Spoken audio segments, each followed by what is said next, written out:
இன்றைக்கி இந்தியன் ஹிஸ்ட்ரியில் தி குப்தர்கள் அப்படிங்கிற ஒரு டாபிக் இது வந்து இந்தியன் உடைய ஹிஸ்ட்ரியில் முக்கியமான ஒரு டாபிக்.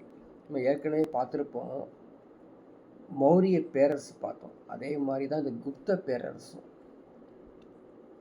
நீங்கள் இந்த எக்ஸாமுடைய கண்டென்ட் இதான் வந்து புக்கோடைய கண்டென்ட், சரிங்களா? History and culture of India, இந்தியாவின் வரலாறு மற்றும் பண்பாடில் வரிசையாக நம்ம டாபிக் வந்து கவர் பண்ணிகிட்டே வரோம். ஸோ இதில் 5th சாப்டர் தான் குப்தாஸ் அப்படிங்கிற ஒரு டாபிக்.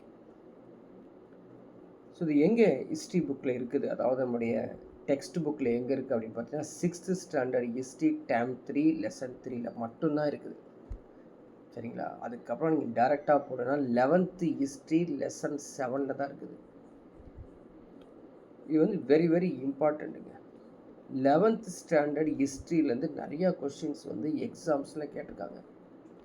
ஏன் கேட்டிருக்காங்க அப்படின்னா, ஒரு இந்தியன் ஹிஸ்ட்ரியோடைய டாப்பிக்கு எந்த ஒரு எக்ஸ்பர்ட் எந்த ஒரு எக்ஸாமுக்கு கொஸ்டின் செட் பண்ணும் பொழுது இந்த ஹிஸ்ட்ரியில் இந்த பகுதி, இந்த குப்த பேரரசை டச் பண்ணுறாங்க.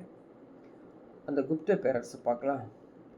ஸோ குப்தா டினஸ்டி யார் யார் இருக்காங்க, எப்படி இந்த குப்த டினஸ்டி ஃபார்ம் ஆச்சு, இவங்களுடைய அரசு நிர்வாகம் எப்படி இருந்தது, இவங்களுடைய சொசைட்டி அண்டு கல்ச்சர், சமூக, அதுக்கப்புறம் கலாச்சார பண்பாடு எப்படி இருந்தது அப்படின்னு பார்க்கலாம். அதுக்கு முன்னாடி யாரெல்லாம் ராஜாக்கள் வாழ்ந்தாங்கள் அப்படின்னு பார்த்தீங்கன்னா, ஸ்ரீ குப்தர் அப்படின்னு வாழ்ந்தார். அதுக்கப்புறம் வந்து கடோத்கச்சார், சந்திரகுப்தர் 1, சமுத்திரகுப்தர், அதுக்கப்புறம் சந்திரகுப்தர் 2. இதெல்லாம் யார் அப்படின்னா முக்கியமான ராஜாக்கள்.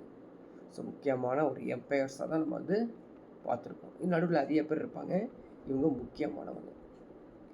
ஃபஸ்ட்டு பார்க்கலாம். இந்த சந்திரகுப்தர், முதலாம் சந்திரகுப்தர் இல்லையா, இவர் யாருங்க, எந்த ஆண்டில் ஆட்சி செய்தவர் அப்படின்னு பார்த்தீங்கன்னா 319 335 என்னங்க காமன் எரா. தற்போது நடக்குது பார்த்தீங்களா 2025, இந்த காலகட்டம் அது. ஸோ இயர் இன்க்ரீஸ் ஆச்சு அப்படின்னா காமன் எரா பொது ஆண்டில் இருக்காங்க அப்படின்னு அர்த்தம். He was the first king of the Gupta empire. இவர் தான் குப்த பேரரசின் முதல் பேரரசர்.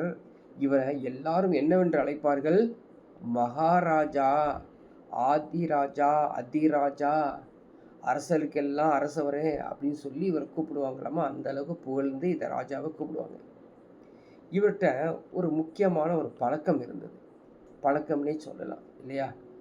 ஒருத்தர், சில ராஜாக்கள்லாம் பார்த்தீங்கன்னா டெரிட்டரி, தன்னுடைய டெரிட்டரியை பிடிக்கிறதுக்காக வெறும் சண்டை வாராக போடுவாங்க. ஆனால் இவர் முதலாம் சந்திரகுப்தர் என்ன பண்ணார், நிறைய மனைவிகளை மடக்க ஆரம்பிக்கிறாருங்க. He married Kumaradevi, the princess from Licchavi. So Licchavi அப்படிங்கிறது ஒரு முக்கியமான அரசு குடும்பங்க.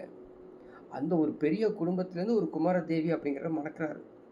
அப்போ என்ன வரும், நல்ல காசு வரும். அவங்களுடைய அரசு குடும்பம் இவருடைய அரசு குடும்பத்தோடு சேர்ந்துடும். டெரிட்டரி பெருசாகிட்டு போகும், சரிங்களா, எல்லைகள் பெருசாகிட்டு போகும். அவர் யார், சந்திரகுப்தர், முதலாம் சந்திரகுப்தர் தங்க நாணயங்களை வெளியிட்டாருங்க.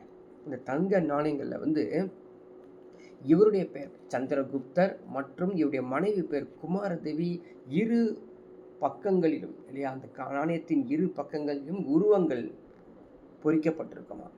அதில் என்ன எழுதியிருக்கும், எக்ஸாம்பிள் கேட்டிருக்காங்க இந்த கொஸ்டின், லிச்சாவையா லிச்சாவையா அப்படின்னு எழுதியிருக்கும். பார்த்துக்கோங்க, இங்கிலீஷ் மீடியம் ஸ்டூடெண்ட்ஸ் இங்கிலீஷில் பார்த்துக்கோ, தமிழ் மீடியம் ஸ்டூடெண்ட்ஸ் தமிழில் பார்த்துக்கோ, லிச்சாவையா அப்படின்னு எழுதியிருக்கும், சரிங்களா. இப்போ இவருடைய ஆட்சி காலம் எவ்வளவு தூரம் பறந்து விரிந்து காணப்பட்டது அப்படின்னு பார்த்தீங்கன்னா, மகதா, சாக்கேதா, பிரயாகா, இந்த 3 பிளேசஸ் எல்லாமே வந்து நார்த்தில் இருக்கக்கூடிய மகதா, சக்கேதா, பிரயாகா அப்படிங்கிற பிளேசஸ் இவருடைய டெரிட்டரி இது. இவர் வந்து ஒரு படைகள் உருவாக்குறாரு, சரிங்களா. இவரை உருவாக்கக்கூடிய அந்த படைகள் வந்து பார்த்திங்கன்னா, இந்த ரெஜின் எப்படி இருக்குது அப்படின்னு பார்த்தீங்கன்னா 335 375 கட்டத்தில் ஆட்சி செய்கிறாங்க. இவருடைய வெற்றிகள் இவர் வந்து இப்போ வந்து போர் புரிஞ்சு வெற்றிலாம் பெற்றிருக்காராமா. எங்கே கூறப்பட்டுள்ளது அப்படின்னு பார்த்தீங்கன்னா, அலகாபாத் பில்லர் இன்ஸ்கிரிப்ஷன், அலகாபாத் தூணில் எழுதப்பட்டுள்ளது. அந்த அலகாபாத் தூணில் பிரயாகை மெய்கீர்த்தி அப்படிங்கிற ஒரு எழுதப்பட்டுள்ளது. இது மட்டும் இல்லாமல் தில்லி மற்றும் மேற்கு உத்தரப்பிரதேசத்தில் 4 அரசர்கள் ஆட்சி செஞ்சுருக்காங்களாமா. தென்னிந்தியாவை சேர்ந்த 12 அரசர்கள், சரிங்களா, இவர்கிட்ட வந்து கப்பம் கட்டியிருக்காங்க. கப்பம் கட்டிக்கான்னு அர்த்தம் அடிமையாக வராங்க. இவங்க ஆட்சி செய்வாங்க, ஒழுங்காக ஆட்சி செய்யணும், கப்பம் கட்டணும். இல்லை அப்படின்னா இவர் வந்து கேப்சர் பண்ணிக்குவாங்க. அது மாதிரி வந்து இவருடைய ஆட்சி பரவி இருந்திருக்குது. வேற என்ன இவர் வந்து கைப்பற்றிருக்காரு பார்த்தீங்கன்னா, வட இந்தியாவில் 9 அரசுகளை கைப்பற்றிருக்காரு. அதனால் இவருக்கு ஒரு பெட் நேம் இருக்குதுங்க. Is often called Napoleon of India. இந்திய நெப்போலியன் என்று அழைக்கப்படுபவர் யார்? முதலாம் சந்திரகுப்தர் தான் இந்திய நெப்போலியன் என்று அழைக்கப்பட்டிருக்கிறார் அப்படின்னு ஞாபகம் வச்சுக்கோ. சரிங்களா? அதுக்கு அடுத்தது வராங்க சமுத்திரகுப்தர். ஸோ சமுத்திரகுப்தரை பொறுத்த வரைக்கும் அப்படி பார்த்தீங்கன்னா நிறையா வெற்றிகள்லாம் செஞ்சுருக்காராமா. ஆனால் இவர் யாகம் செய்வாருங்க. இவர் நிறையா வந்து யாகம் செய்வார். என்ன யாகம்? யாகத்து தமிழில் வந்து இன்னொரு பேர் வேள்வி இல்லையா, சாக்ரிஃபைஸ். ஹார்ஸ் சாக்ரிஃபைஸ் ரிச்சுவல் பண்ணுவார். அதுக்கு பேர் அஸ்வமேத யாகம். அஸ்வமேத யாகம் என்றால் குதிரையை பலியிட்டு ஒரு யாகம் செய்வாங்க. எதுக்கு அப்படின்னா இவர் 2 விதமாக செய்வாருங்க. ஒன்று வந்து போர் புரிய போவதற்கு முன்னாடி செய்வார், போர் புரிந்து வெற்றியானதுக்கு அப்புறம் செய்வாராமா. தனது வெற்றிகளை பறைசாற்ற அஸ்வமேத யாகம் நடத்தியிருக்காருங்க. இலங்கை மன்னர் மேகவர்மன் பரிசுகளை அனுப்பி கயாவில் புத்த மடம் கட்டுவதற்கு அனுமதி கூறியிருக்காரு இந்த சமுத்திரகுப்தர். முன்னாடி பார்த்தது முதலாம் சந்திரகுப்தர், இப்போ சமுத்திரகுப்தர். இவர் படைப்புகள், இவர் வந்து கொஞ்சம் சான்ஸ்கிரிட்டில் ஃபேமஸ் ஆனவர். யார்? இந்த சமுத்திரகுப்தர். அதனால் என்ன பண்ணியிருக்காரு, சமஸ்கிருதத்தில் இலக்கியங்கள்லாம் எழுதியிருக்காருங்க. ஹரிசேனர் மற்றும் புத்த அரியங்கள் வசுபந்து இவருடைய ஆட்சி காலத்தில் இவருடைய அவையில் இருந்திருக்காங்க. நம்ம ஃபேமஸ் ஆனவங்க அந்த காலத்தில். சான்ஸ்கிரிட் ஹரிசேனா இல்லையா, பேட்ரனைஸ்டு அவர். அதே மாதிரி புத்த அறிஞர் யார்? வசுபந்து இவர் ஆட்சி காலத்தில் இருந்திருக்காங்க. இவருடைய நாணயங்களும் சிலைகள் தான் நீங்கள் படத்தில் பார்த்துருக்கிறது. சரிங்களா? புக்கிலையும் இருக்கும், பார்க்க முடியும் நீங்கள். சந்திரகுப்தா 2. அடுத்தது சந்திரகுப்தா 2. இவர் வாழ்ந்த ஆட்சி காலம் 375-415. சரிங்களா? இவர் வந்து தனது சகோதரர் ஒருத்தர் இருக்கார், பிரதர் இல்லையா, அவர் பேர் வந்து ராமகுப்தர். அவங்களுக்கும் இவருக்கும் வாரிசுரிமை போர் நடந்துகிட்டே இருக்கும். Succession struggle. நீயா நானா, நான் தானே வாரிசு, நான் தானே ஆட்சி புரிவேன், இப்படி ஒரு பிரச்சனை இவங்களுக்குள்ளே இருக்குது.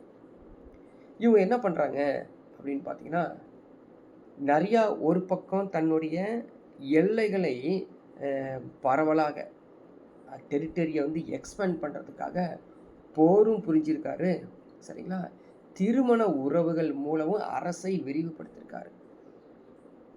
இப்போ ஒரு நிகழ்வு சொல்கிறாங்க, திருமண உறவு சொல்கிறீங்களே, அந்த உறவு வந்து யாரோட பண்ணியிருக்காரு அப்படின்னு பார்த்தீங்கன்னா,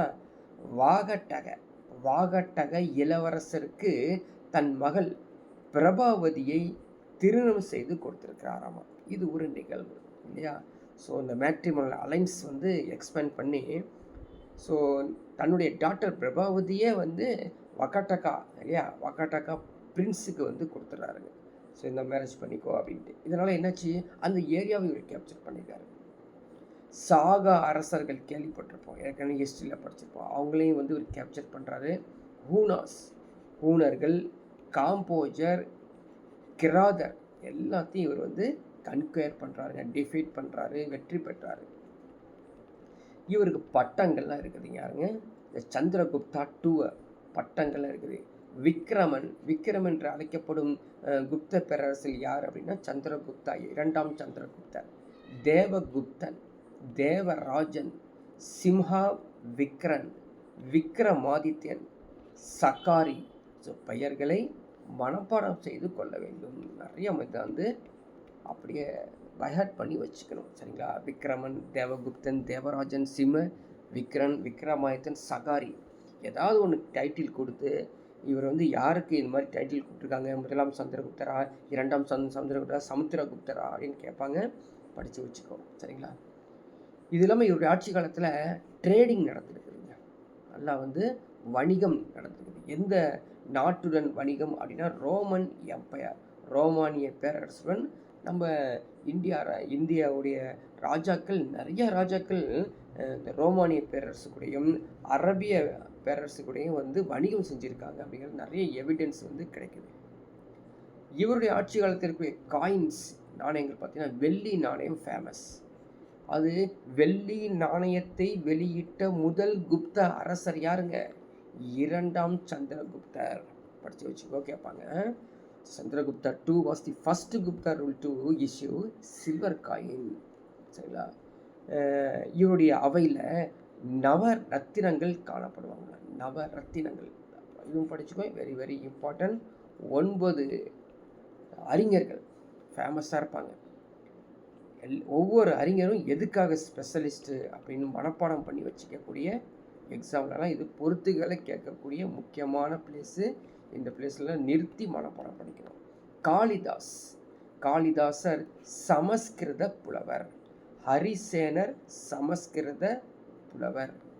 அமரசிம்மர் லெக்சிகோகிராஃபர், அகராதி. சரிங்களா? அகராதியில் ஆசிரியர். தன்வந்திரி மருத்துவர். காகபாணர் ஜோதிடர், ஆஸ்ட்ராலஜர். சரிங்களா? சன்கு கட்டடக்கலைஞர். வராகமிக்கிரர் வானியல் அறிஞர். எல்லாம் மனப்பாடம் பண்ணிக்க, ஒன்றும் எக்ஸ்பிளனேஷன் எதுவுமே கிடையாது. சரிங்களா? வராச்சி இலக்கண ஆசிரியர் மற்றும் சமஸ்கிருத புலவர். விட்டல் பட்டர் மாய வித்தைகள்லாம் செய்யக்கூடியவர். ஸோ எல்லாம் மனப்பாடம் பண்ணி வச்சுக்கோ, பொறுத்துகளை கண்டிப்பாக கொஷின்ஸ் வரும். சரிங்களா? அடுத்தது 1ஆம் குமாரகுப்தர் மற்றும் ஸ்கந்தகுப்தர். 1ஆம் குமாரகுப்தர், குமாரகுப்தா ஃபஸ்ட்டு, அப்போ ஸ்கந்தகுப்தர். இவர் யாருங்க அப்படின்னு பார்த்தோம்னா நாலந்தா பல்கலைக்கழகத்தை உருவாக்கியவர் 1ஆம் குமாரகுப்தர். சரிங்களா? முன்னாடி பார்த்தது சந்திரகுப்தராக பார்த்தோம் நம்ம. இது வந்து 1ஆம் குமாரகுப்தர், நாலந்தா பல்கலைக்கழகத்தை உருவாக்கியவர். இவர் சக்ராத்தியர் என்று அழைக்கப்பட்டார். சக்ராத்தியா, who was called சக்ராத்தியா? குமாரகுப்தா 1. சரியா? சக்ராத்தியா என்று யார் அழைக்கப்பட்டாங்க? சக்ராத்தியா என்று அழைக்கப்பட்டது 1ஆம் குமாரகுப்தர். அடுத்தது வந்து பார்த்தீங்கன்னா ஸ்கந்தகுப்தா ஒரு ஃபேமஸானது ஒன்று இருக்குது. என்னதுங்க? அவர் தான் குப்த வம்சத்தின் கடைசி அரசர். எப்பவுமே வந்து ஒரு வம்சம் இருந்துச்சுன்னா, ஒரு பேரரசு இருந்துச்சுன்னா, ஒரு டினஸ்டி இருந்தால் ஃபஸ்ட்டு யார், லாஸ்ட்டு யாருன்னு சொல்லி நீங்கள் வந்து மனப்பாடம் பண்ணி வச்சுக்கணும். சரிங்களா? இவர் ஆட்சி காலத்தில் தான் ஹூனர்களின் படையெடுப்பை தடுத்தாருங்க. சுதர்சன ஏரியை ரினோவேஷன் பண்ணார். சரிங்க? சுதர்சன ஏரி இருக்கு இல்லையா, அதை வந்து ரிப்பேர்லாம் பண்ணி ஃபேமஸ் ஆகி இன்னும் அது சுதர்சன ஏரி காணப்படுகிறது. ஆனால் இப்படியே இருக்கக்கூடிய எங்களுடைய ஆட்சி காலம் 467.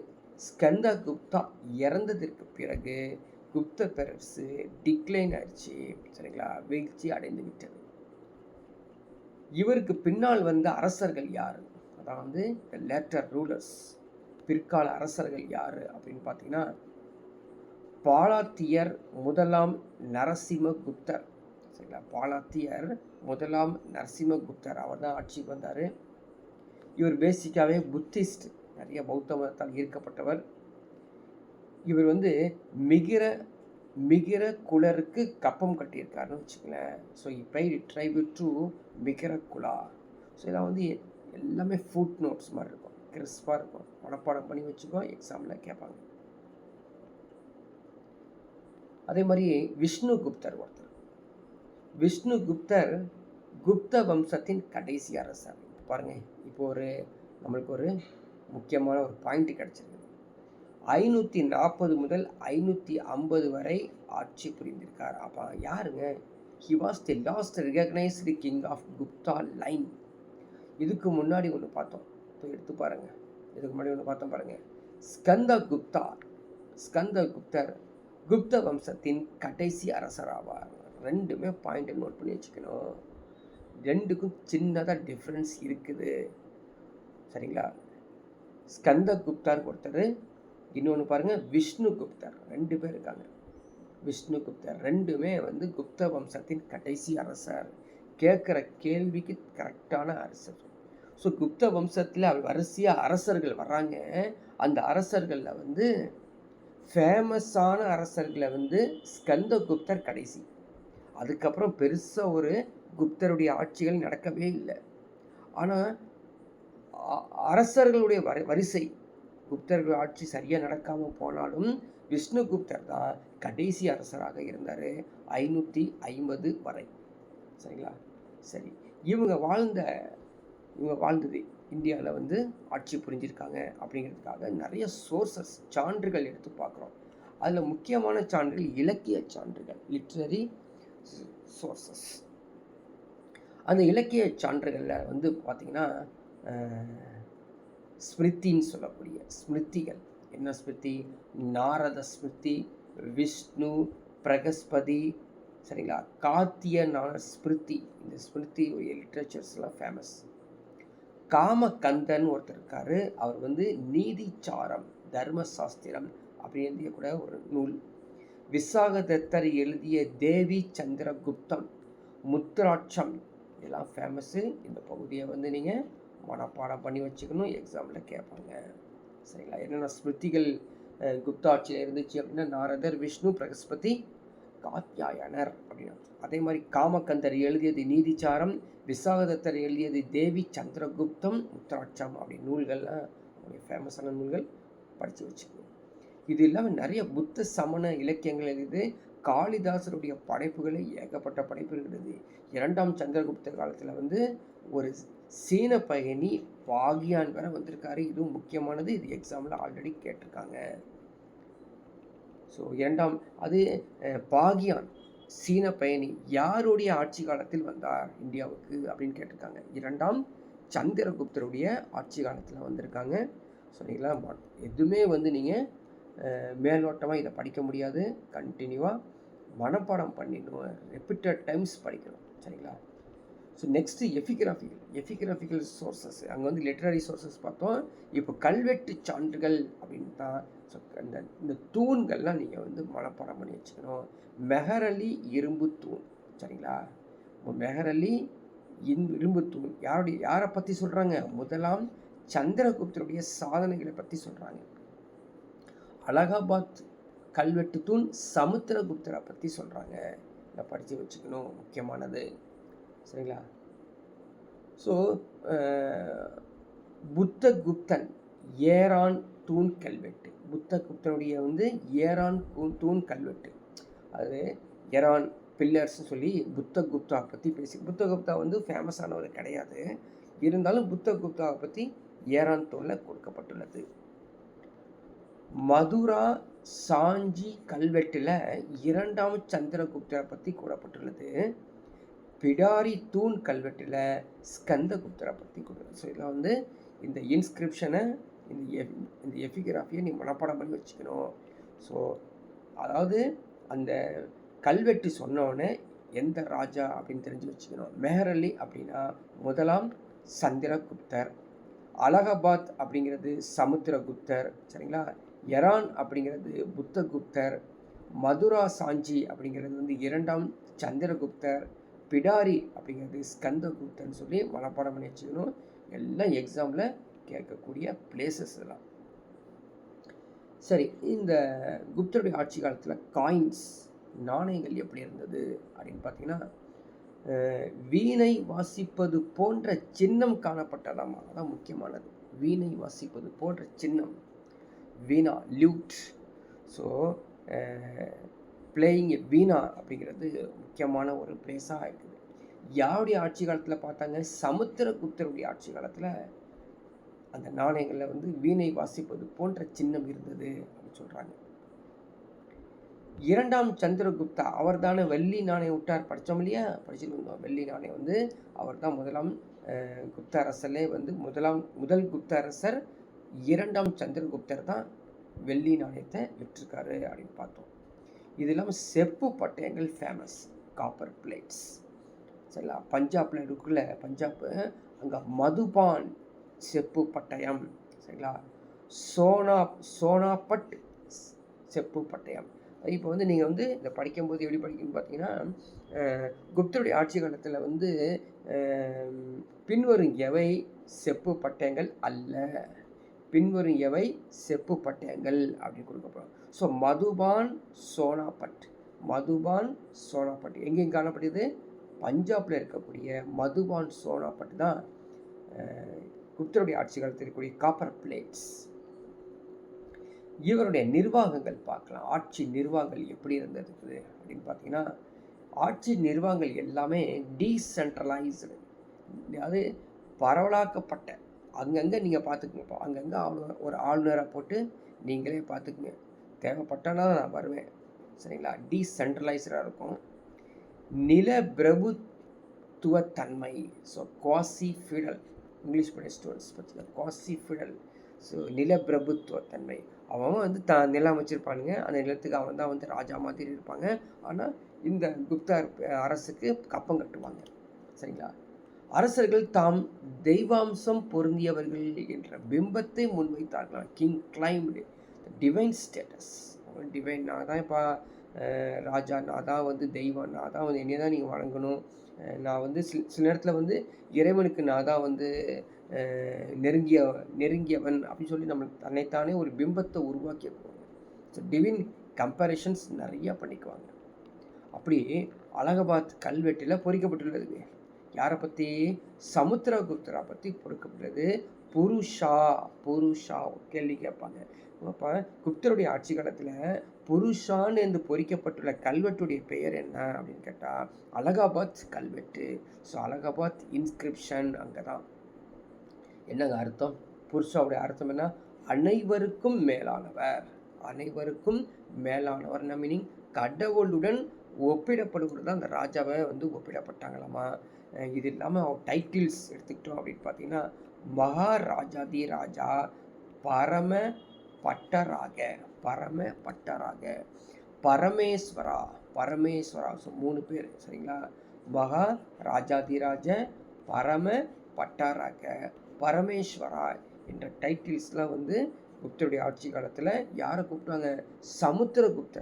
சமுத்திரகுப்தரை வந்து இது மாதிரி கால் பண்ணுவாங்க, இது மாதிரி டைட்டில் வச்சு கூப்பிடுவாங்க. ஸோ ஒவ்வொன்றையும் நீங்கள் வந்து புரிஞ்சு என்ஜாய் பண்ணி படித்து ஞாபகம் வச்சுக்கிட்டா மட்டும்தான் நிற்கும். சரிங்களா?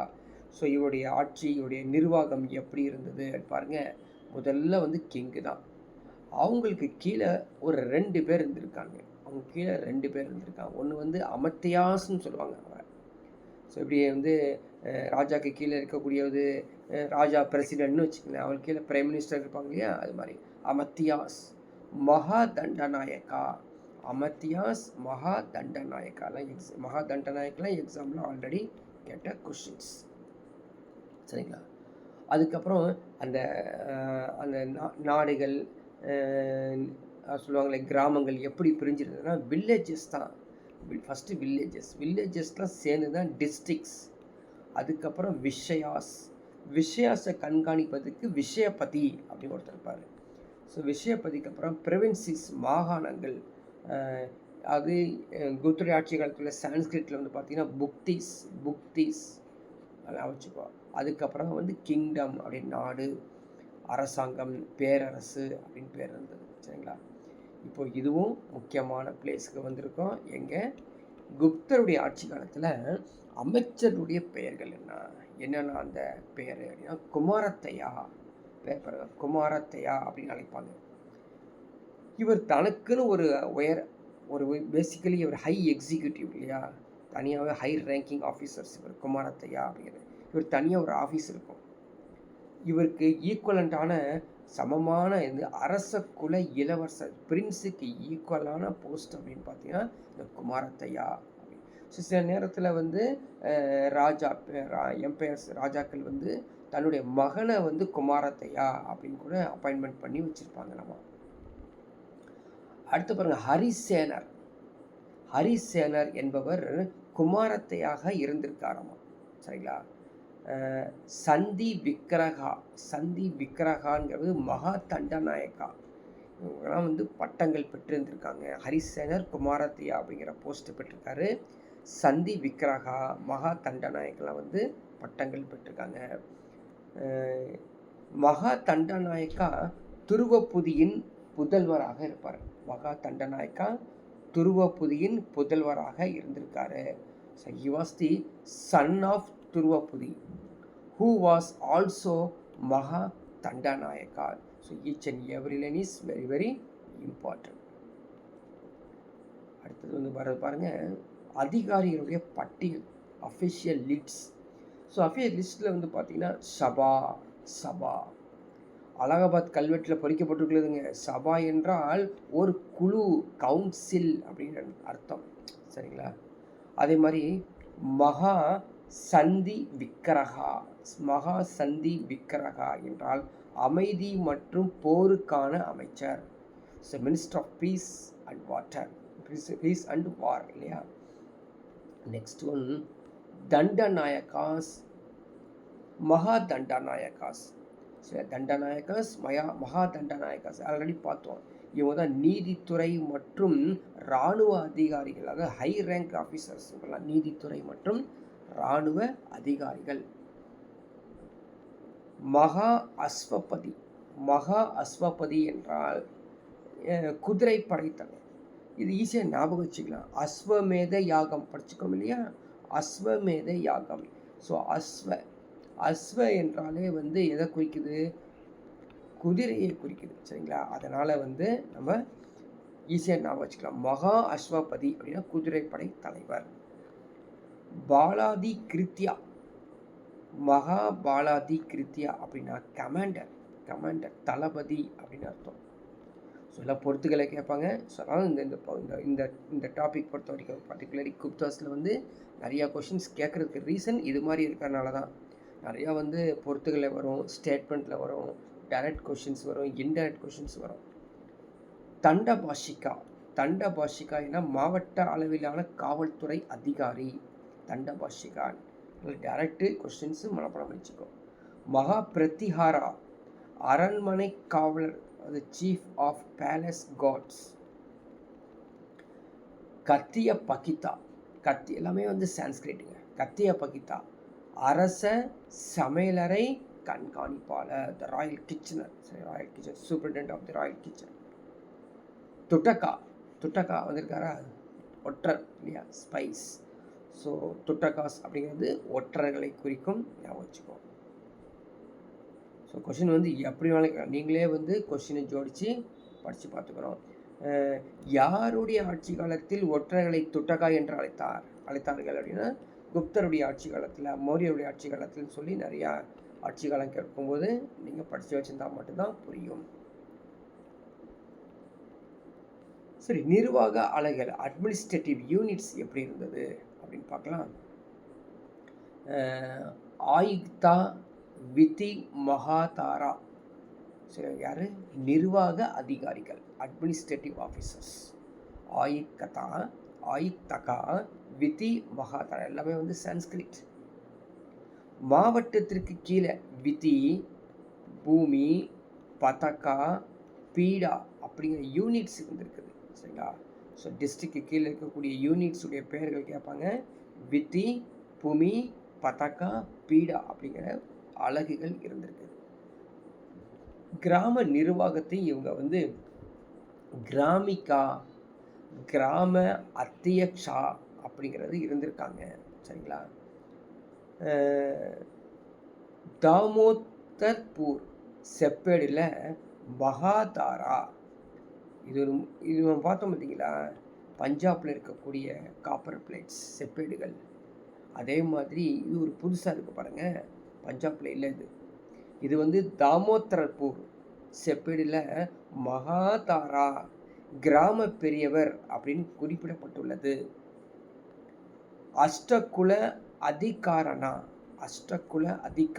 8 உறுப்பினர்கள் குழு தான் அஷ்டம்னா 8 சான்ஸ்கிரிட்ல 8 உறுப்பினர் குழு தான் அஷ்டகுல அதிகாரணா. சரிங்களா?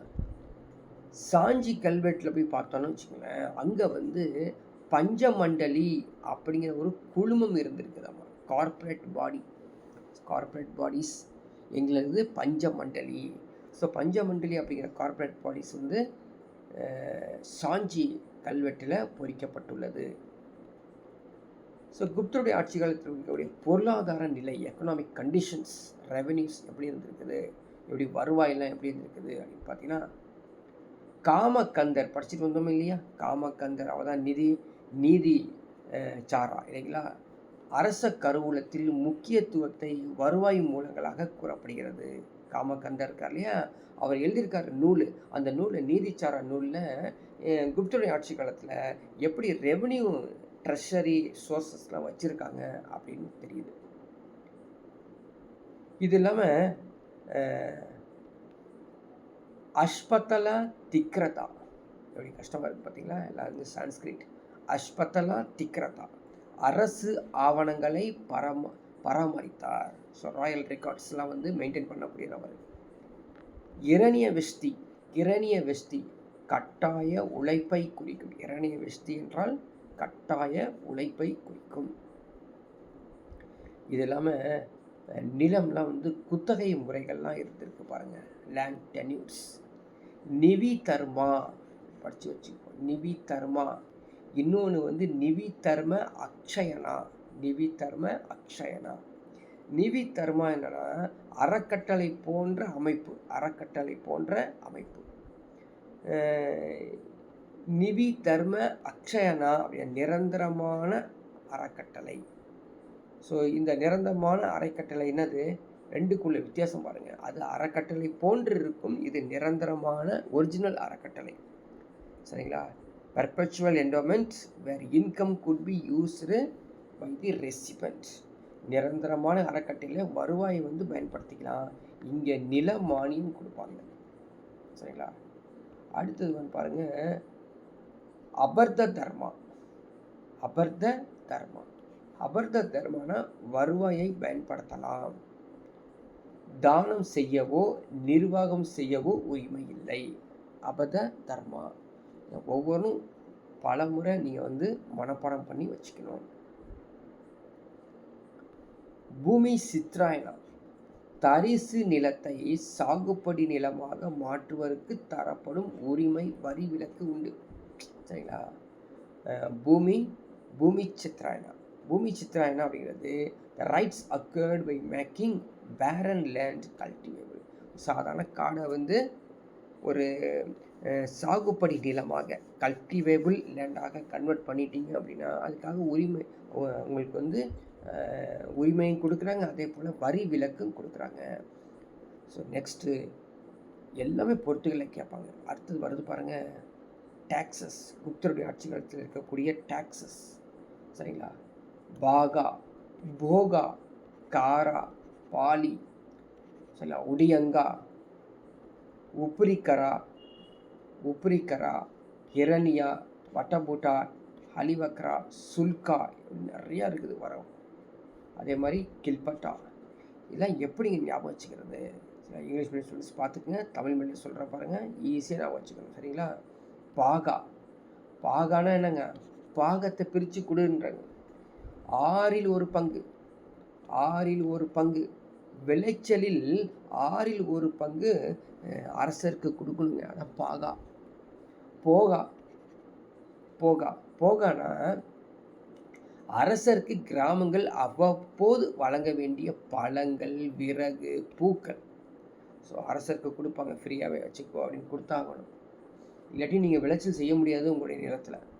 கரா கிராமம் அந்த வில்லேஜ் மேலேயே வரி செலுத்துகிறாங்க.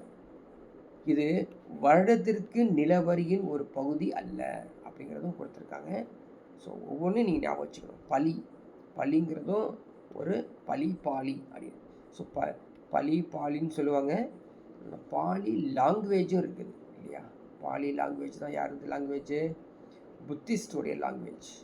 இது வந்து பலி அல்லது பாலி. இது பாலி அப்படிங்கிறது கட்டாய வரியாக மாற்றப்பட்டது. எப்படின்னா, ஆரம்ப காலத்தில் மக்கள் தானாக முன் வந்து அரசருக்கு வரி கொடுப்பாங்க. அது கட்டாய வரியாக, ஒடுக்குமுறை வரியாகவும் மாற்றப்பட்டது. உதியங்கா, காவல் நிலையங்களை பராமரிக்குவதற்காக வரி வாங்குறாங்க. அதான் உதயங்கா. உபரிகரா, கூடுதல் வரி. உபரிகரா அப்படிங்கிறது கூடுதல் வரி. இந்த அறிஞர்களுக்கெல்லாம் கொடுக்க வேண்டியது. இரணியா, தங்க நாணயங்கள் மீது வரி, நேரடியாக வரி போடுறாங்களாமா. வாத பூதா, காற்றுக்கும் ஆவிகளுக்கும் சடங்கு செய்வதற்காக வரி வாங்குவாங்க. ஹலிவகரா, சரிங்களா, கலப்பை, உழவருக்கு கட்ட வேண்டிய கலப்பை வரி. சுல்கா, சுல்கா இந்த துறைமுக வரி, சரக்கு வரி கேள்விப்பட்டிருக்கோம் இல்லையா? சுல்கா அது மாதிரி. கிளிப்தா, உபகிளிப்தா, நிலப்பதிவின் போது ரெஜிஸ்ட்ரேஷன் பண்ணுறீங்க இல்லையா? அப்போ விற்பனை வரி கொடுக்க போகிறது கிளிப்தா, உபகிளிப்தா. ஸோ கண்டிப்பாக ஞாபகத்தில் இருக்காது, மனப்படம் பண்ணியாகணும். எல்லாமே வந்து சான்ஸ்கிரிட் நேம்ஸ். அடுத்தது ஒன்று, நம்ம குப்தருடைய ஆட்சி காலத்தில் வேளாண்மையை பற்றி பார்க்க போகிறோம். அதனால் வேளாண் நிலங்களுடைய பெயர்கள் பாருங்கள், அதுவும் வந்து எல்லாமே சான்ஸ்கிரிட்டில் இருக்கும். சேத்ரா, கிலா, அப்ரகதா, வஸ்தி, கபதக் சரகா. என்னது இது? ஒன்றும் சேத்ரானா வேளாண்மைக்கு உகந்த நிலங்கள், கல்டிவேபிள் லேண்ட். கிலா தரிசு நிலங்கள், வேஸ்ட் லேண்ட், சரியா? அப்ரகதா வனம் அல்லது காட்டு நிலங்கள், ஜங்கிள், ஃபாரஸ்ட். வஸ்தி குடியிருப்பு நிலங்கள். கபத சரகா மேய்ச்சல் நிலங்கள், பேஸ்டோரல் லேண்ட்ஸ். ஸோ இதெல்லாம் ஞாபகம் வச்சுக்கோ, திருப்பி படித்து ஞாபகம் வச்சுக்கணும். இது இல்லாமல் நிறைய கிராண்ட்ஸ், லேண்ட் கிராண்ட்ஸ்லாம் கொடுத்துருக்காங்க, சரிங்களா? ஜென்ரலாக லேண்ட் கிராண்ட்ஸ் யாருக்கு கொடுத்துருக்காங்க? பிராமணர்களுக்கு தான் கொடுத்துருக்காங்க. பிராமணர் இருப்பாங்க, கூப்பிட்டு இந்தாப்பா நீ ஒரு கொஞ்சம் நிலத்தை வச்சுக்கோ அப்படின்னு சொல்லி தான் அவங்க வந்து அப்படியே பிராமணர்கள் அது நல்லா வந்து சொல்கிறதுங்க, புவர்லேருந்து நிறையா வந்து காசுகள் வந்து ரிச் ஃபேமிலியாக மாறத்துக்கு காரணம் என்ன அப்படின்னு பார்த்தீங்கன்னா, நிலங்கள் எல்லாம் ஃப்ரீயாகவே வரும். அக்ரஹார மானியம், அக்ரஹார கிராண்ட்ஸ், பிராமணர்களுக்கு தரப்படும் நிலங்கள். அப்படி கொடுத்த நிலங்கள் நிரந்தர பரம்பரையாக வச்சுக்கலாம், அதுக்கு வரியும் இல்லை. எப்படி பாருங்கள். அடுத்தது தேவகிரக மானியம், தேவகிரகார மானியம். கோவில் மராமத்து வழிபாட்டிற்காக அளிக்கப்படும் நில மானியம். சமய சார்பற்ற மானியம், நிலப்பிரபுகளுக்கு தரப்பட்டது, செக்குலர் கிராண்ட்ஸ். ஸோ இது மாதிரி மானியங்கள் கொடுத்தாங்க. அதுக்கப்புறம் ரெக்கார்ட் கீப்பர்ஸ், ஆவண காப்பலர்களுக்கு வந்து உஸ்தபாலா அல்லது புஸ்தபாலா 2 பேரையும் கூப்பிட்டுருக்காங்க. இது வந்து மாவட்டத்தில் இருக்கக்கூடிய நிலங்கள்லாம் இருக்குது பார்த்தீங்களா, அந்த நிலங்களுடைய ரெக்கார்ட்ஸை மெயின்டைன் பண்ணி வச்சுருப்பாங்க. கிராம கணக்கர், வில்லேஜ் அக்கௌண்டன்ட் ஒருத்தர் இருப்பார். அவர் வந்து தேவையான நிலங்களுக்கு ஆவணங்கள்லாம் மெயின்டைன் பண்ணி பராமரிச்சுட்டு இருப்பார். ஸோ குப்தர் ஆட்சி காலத்தில் இரிகேஷன் சிஸ்டம் ஃபேமஸாக வச்சுருந்தாங்க, பரவாயில்ல, நல்லா பண்ணியிருக்காங்க. பந்தியானா வெள்ள தடுப்பு, ஞாபகம் வச்சுக்கோ. பந்தியா அப்படின்னா வெள்ள தடுப்பு. கரா பாசனம், ஜல நிற்கமா வடிகால். ஸோ பார்த்தீங்கன்னா இது வரைக்கும் நம்ம பார்த்தது எல்லாமே இந்த சான்ஸ்கிரிட் நேம்ஸு ரிப்பீட்டடாக படித்து ஞாபகம் வச்சுக்கணும். ஒரு முறை படித்தாலாம் கண்டிப்பாக ஞாபகத்தில் இருக்காது. சுதர்சனா லேக் ஃபேமஸ். எங்கே இருக்குது? சுதர்சனா ஏரி குஜராத்தில் காணப்படுது.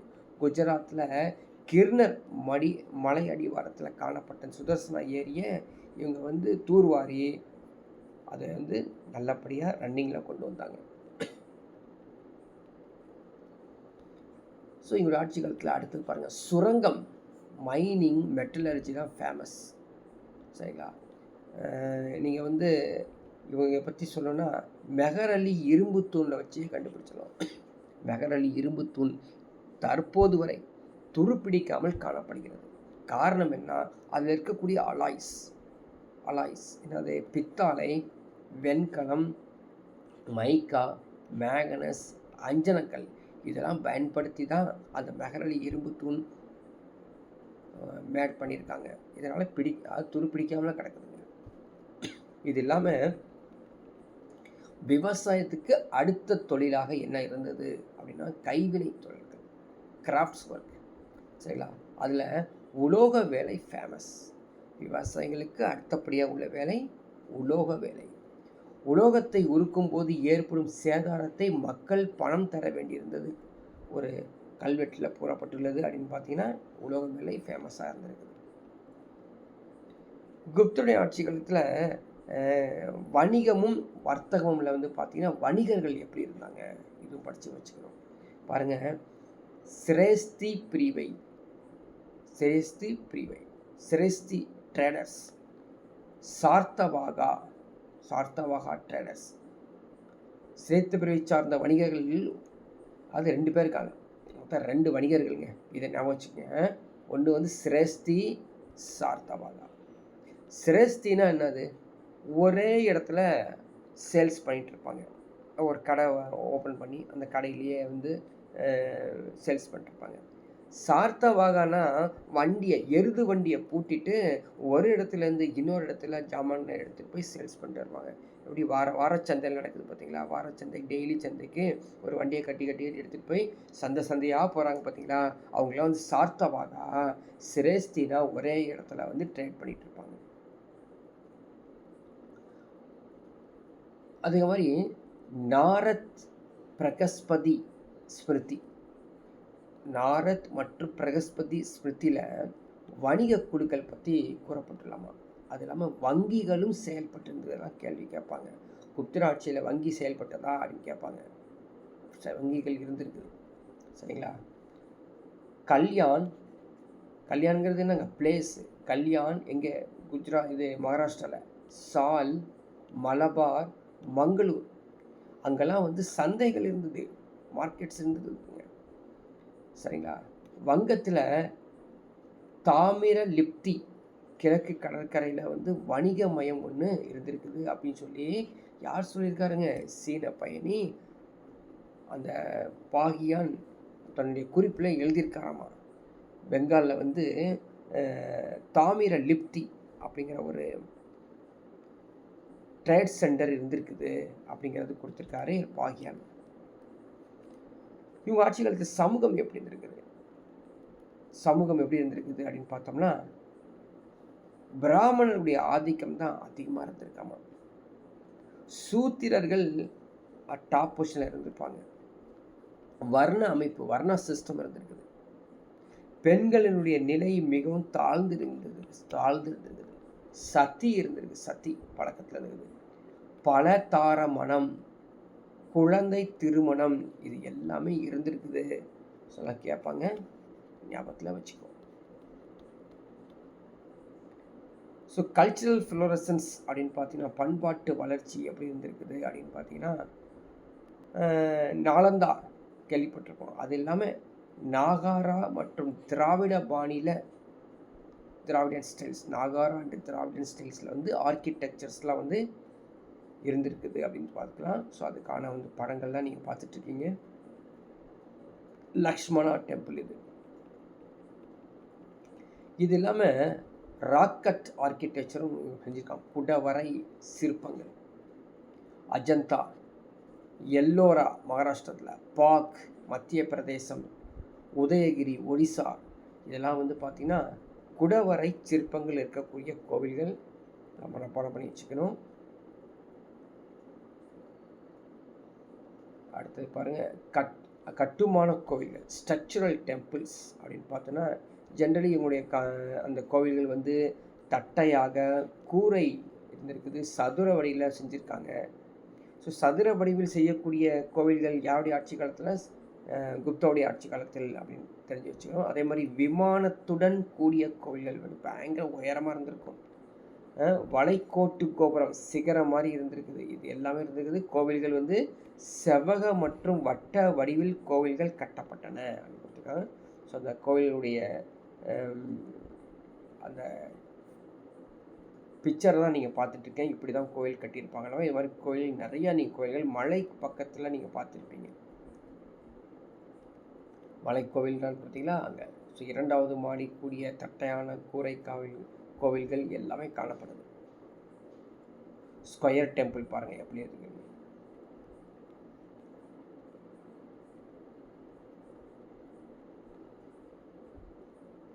அடுத்து செவ்வக கோவில்கள், ரெக்டாங்குலர் டெம்பிள்ஸ் எல்லாமே புக்கில் இருக்குது, +2 புக்கில் இருக்குது, பார்த்துக்கலாம்.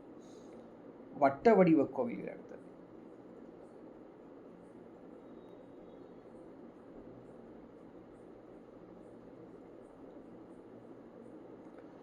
ஸோ இவங்க ஆட்சி காலத்தில் ஸ்துப்பிகள் இருந்திருக்குது. ஸோ ஸ்துப்பிகள் எதை சொல்லுவோம்? ஸ்துப்பி யாரை சொல்லுவாங்க? புத்திஸ்ட் இல்லையா? புத்த மதத்தை நீங்கள் ஃபாலோ பண்ணிங்கன்னா அங்கே இருக்க கோவில் வந்து ஸ்துபிகள்னு சொல்லுவோம்.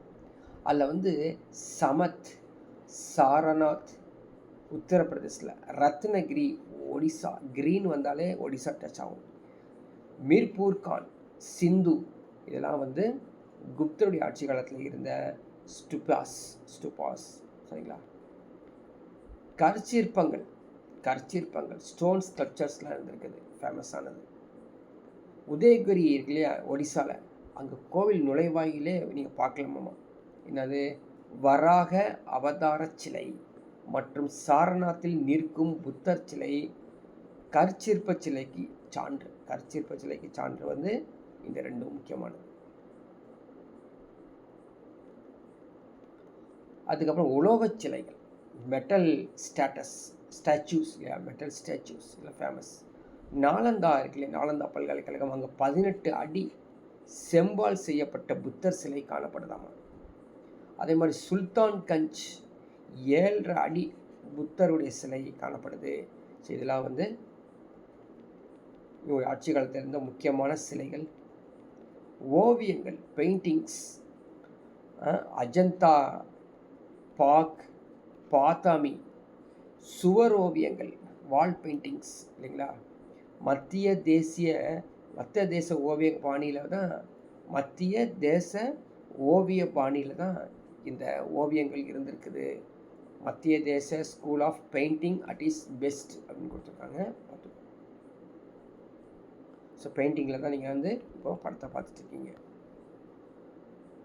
ஸோ அடுத்து லிட்ரேச்சர், சமஸ்கிருத இலக்கியங்கள் எது ஆல்ரெடி பார்த்துருப்போம், இன்னும் கொஞ்சம் பார்த்துக்குங்க.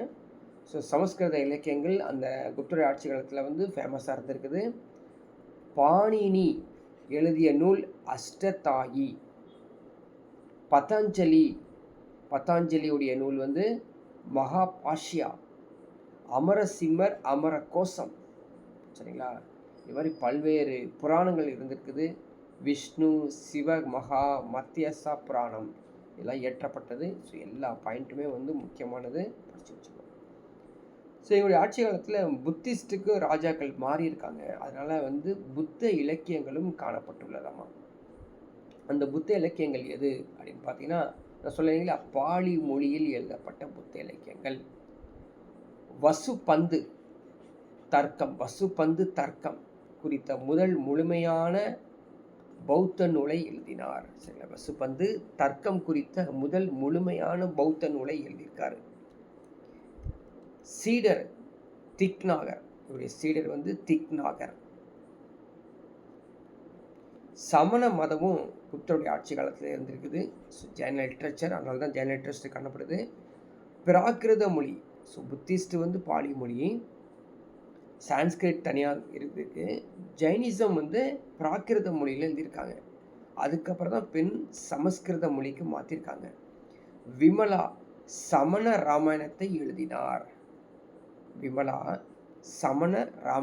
எழுதினார். சித்தசேனா திவாகரா சமணர்களிடையே தர்க்க சாஸ்திரத்தை அடித்தளமாட்டினார்.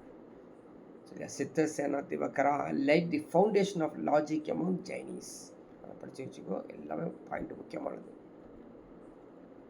இது இல்லாமல் மத சார்பற்ற இலக்கிய படைப்புகள் அப்படின்னு பார்த்தீங்கன்னா காளிதாஸ் எழுதுனதுதான். காளிதாசுடைய நூல்கள் இல்லையா, சகுந்தலா, மாலவிகா மித்ரம் சரிங்களா, விக்ர மயுஸ்ரீயம், ரகுவம்சம், மேகதத்தா, இது மாதிரி நிறையா காளிதாசருடைய நூல்கள்.